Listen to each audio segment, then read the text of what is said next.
आणि यानंतर आता महायुतीच्या जागा वाटपासंदर्भात महत्त्वाची बातमी। काल झालेल्या महायुतीच्या बैठकीमध्ये जागा वाटपाबाबत काही चर्चा झाली असून पुढच्या 10 दिवसात 10 तारखेपर्यंत जागा वाटपाची चर्चा पूर्ण होईल असं बावनकुळेंनी सांगितलं।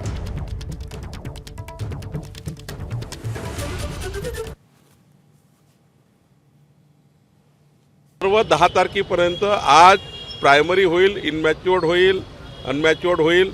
त्यामुळे मला असं वाटतं की याच्यामध्ये आज न बोललेलं बरं। 10 तारखेपर्यंत संपूर्ण वाटप झाल्यावर आमचे महायुतीचे नेते प्रेस कॉन्फरन्स घेणार आहे। एनडीएचे घटक पक्ष आहेत 13, त्यांचाही विचार आम्ही करणार आहोत, सर्वांचा विचार आम्ही करणार आहोत आणि एकंदरीत आम्ही सर्व ठरलं आहे। कोणी फार कोणाचा आग्रह नाही आहे। निश्चितपणे जिंकणे आणि महाराष्ट्राच्या जनतेकरता जिंकणे, महाराष्ट्राच्या 12 कोटी जनतेला 14 कोटी जनतेला न्याय देणे। आणि तुषार कोहळे आपले प्रतिनिधी आपल्याला सगळ्या संदर्भात अधिक अपडेट देतील। तुषार, पुढच्या 10 दिवसात चर्चा पूर्ण होईल असं म्हणतायत, पण सध्या ज्या चर्चा सुरू आहेत त्यामध्ये महायुतीतल्या 3ही नेत्यांचं एकमत होतंय का? जागा वाटपासंदर्भात काय फॉर्म्युला ठरवला जाऊ शकतो? प्रज्ञा, जर आपण बघितलं तर तिन्ही नेत्यांमध्ये एक कॉमन फॅक्टर आपल्याला पाहायला मिळतो, जो एक निकष त्यांनी जागा वाटताना दिला की ज्या मतदारसंघात जो उमेदवार ज्या पक्षाचा निवडून येईल त्याला त्या पक्षाच्या उमेदवाराला तिकीट द्यायची।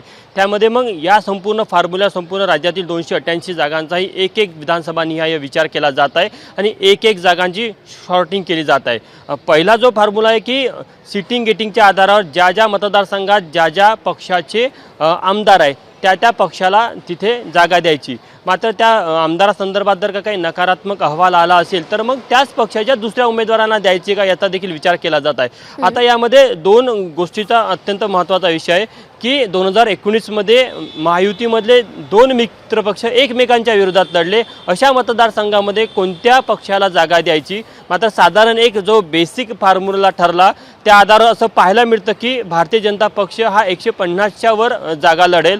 जवळपास अजित पवार यांचा जो पक्ष आहे तो 60 जागांवर निवडणूक लढेल आणि एकनाथ शिंदे जवळपास 70 जागांवर निवडणूक लढेल, अशी एक चाचपणी ढोबळ मनाने केली गेली।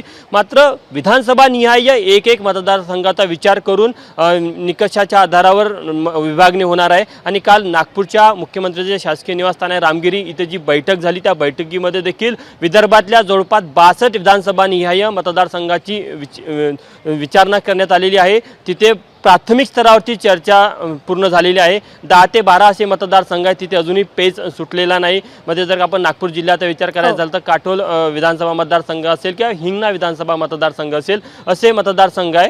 तर एकंदरीतच 10 तारखेपर्यंत प्राथमिक स्तरावर तरी एक तुम्ही सांगता त्याप्रमाणे काही मतदारसंघ असे आहेत की जिकडे पेच प्रसंग निर्माण होऊ शकतो, पण कदाचित 10 तारखेपर्यंत चर्चा अंतिम टप्प्यामध्ये येईल आणि हे सगळे पेच सुटतील। तुषार, धन्यवाद दिलेल्या माहितीसाठी। एबीपी माझा, उघडा डोळे बघा नीट।